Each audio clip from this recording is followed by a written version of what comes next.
Hello and welcome to About Economics.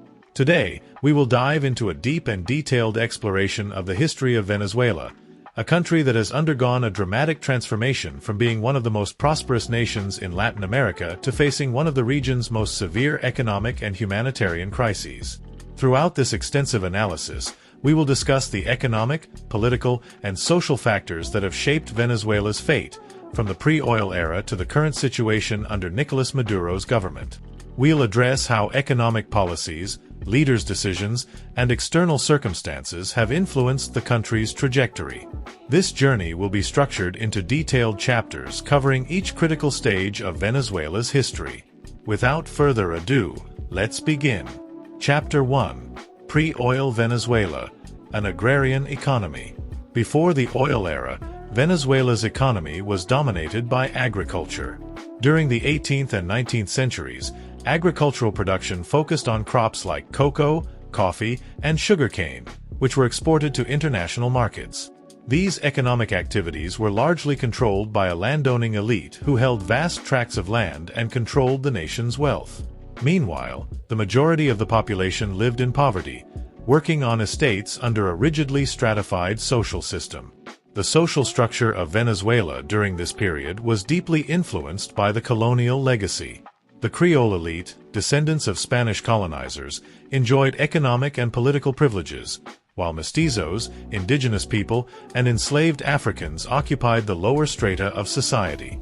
This structural inequality created a foundation of social tensions that, although contained, persisted and would become more evident in the future.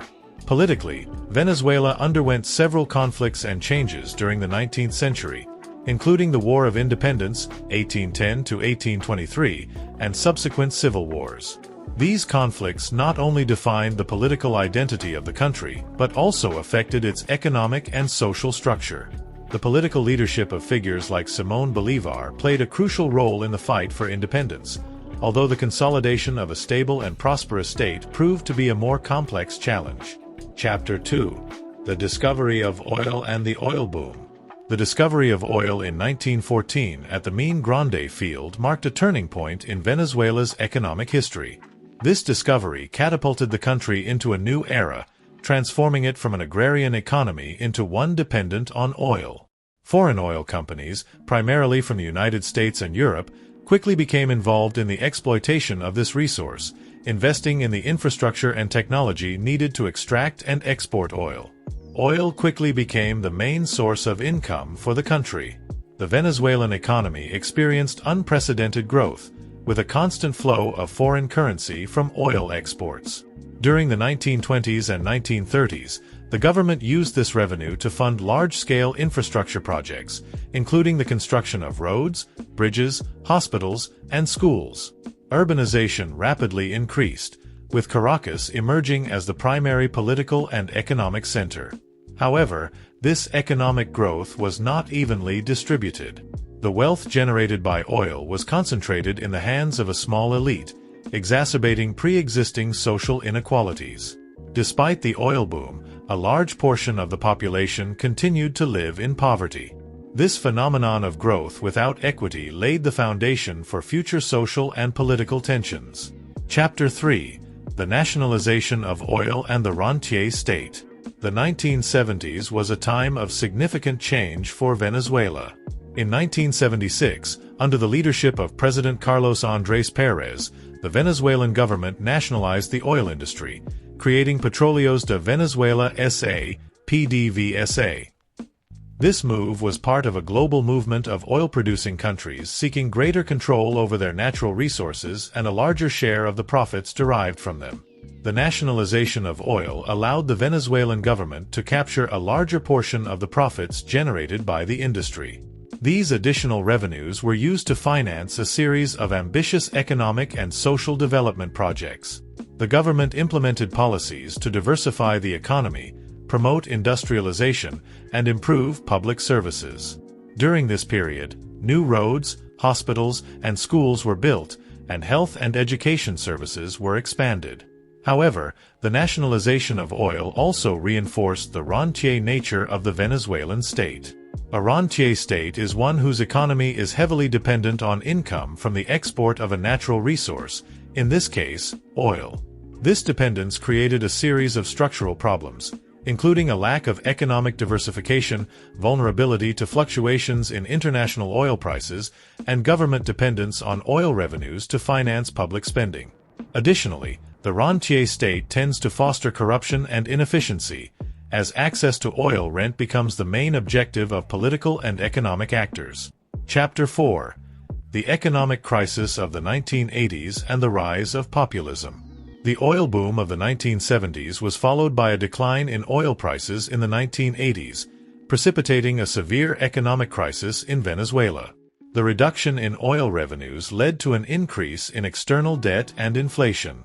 Facing a fiscal crisis, the government turned to austerity measures and a structural adjustment program sponsored by the International Monetary Fund, IMF.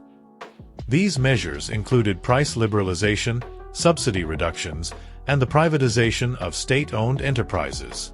While these policies were necessary to stabilize the economy, they had a negative social impact, increasing unemployment and poverty. Social inequality deepened, and the Venezuelan population began to show signs of discontent with the political and economic elite. In this context, Hugo Chavez emerged, a charismatic military leader who promised a radical transformation of Venezuelan society. Chavez attempted a coup in 1992, which failed but catapulted him to fame. Capitalizing on popular discontent, Chavez ran for president in 1998, winning by a wide margin. He promised to carry out a Bolivarian revolution to tackle corruption, poverty, and inequality. Chapter 5. Hugo Chavez and the Bolivarian Revolution. Hugo Chavez's rise to power marked the beginning of a new era in Venezuelan politics. In 1999, after assuming the presidency, Chavez pushed through a new constitution that consolidated his power and established the framework for his 21st century socialism project. This new model focused on the nationalization of key sectors of the economy, wealth redistribution, and the expansion of social programs for the needy. The already nationalized oil industry was used as the main engine to finance the government's ambitious social programs, known as missions. These missions covered areas such as health, education, food, and housing, and achieved significant improvements in social indicators, reducing poverty and improving access to basic services. However, the management of these programs was criticized for its lack of transparency and efficiency. In addition to the expansion of social programs, Chavez's government was also characterized by its confrontation with the private sector and the international community. The policies of nationalization and expropriation of private companies, combined with price controls and changes in labor legislation, discouraged foreign and national investment. National production stagnated, and the country became increasingly dependent on imports, financed by oil revenues. On the international stage, Chavez forged alliances with countries like Cuba, Russia, and Iran, positioning himself as a fierce critic of the United States and other Western powers. This foreign policy, along with state control of the media and the repression of the opposition, led to Venezuela's growing isolation on the international stage. Chapter 6. The Crisis under Nicolas Maduro. After Hugo Chavez's death in 2013, Nicolas Maduro assumed the presidency, facing an increasingly complex economic and political situation. The Venezuelan economy, already weakened by years of interventionist policies, faced a new challenge with a drop in oil prices in 2014. This drop drastically reduced government revenues, which were heavily dependent on oil exports to finance social programs and subsidies. Maduro's government responded to the crisis with a series of measures that worsened the situation. Instead of adopting economic policies that would encourage national production and investment, the government intensified price controls and state control over the economy. This led to greater shortages of basic goods, runaway inflation, and the collapse of public services. Hyperinflation reached unprecedented levels, eroding Venezuelans' purchasing power and plunging a large part of the population into extreme poverty. In addition to the economic crisis, Venezuela faced a political and social crisis. Maduro consolidated his power by dismantling democratic institutions and repressing the opposition. In 2017, the government convened a constituent assembly, which was seen as an attempt by Maduro to consolidate his control over the country. This move was widely condemned by the international community and led to increased economic and political sanctions against Maduro's regime. Chapter 7: Humanitarian and Migration Crisis. Venezuela's economic and political crisis has had a devastating impact on the population. Food and medicine shortages, along with hyperinflation, have led to a large-scale humanitarian crisis. According to reports from international organizations, child malnutrition and lack of access to adequate medical care have become serious problems. Hospitals lack basic supplies and staff, and many preventable diseases have resurfaced due to a lack of vaccines and treatments. This situation has led millions of Venezuelans to leave the country in search of better living conditions. It is estimated that more than 5 million Venezuelans have emigrated to neighboring countries and beyond, creating one of the largest migration crises in recent Latin American history. This massive migration has put pressure on receiving countries, which have had to deal with an increased demand for services and resources. At the same time, it has further destabilized Venezuela's internal situation, as many of those who left the country were professionals and skilled workers. Chapter 8: The Role of the International Community and Sanctions. The international community has played a crucial role in Venezuela's situation, both in terms of sanctions and humanitarian assistance. The United States, the European Union, and several Latin American countries have imposed economic and political sanctions on Maduro's government, seeking to pressure it to restore democracy and respect human rights. These sanctions have targeted government officials, state-owned companies, and financial transactions. However, the effectiveness of these sanctions has been the subject of debate.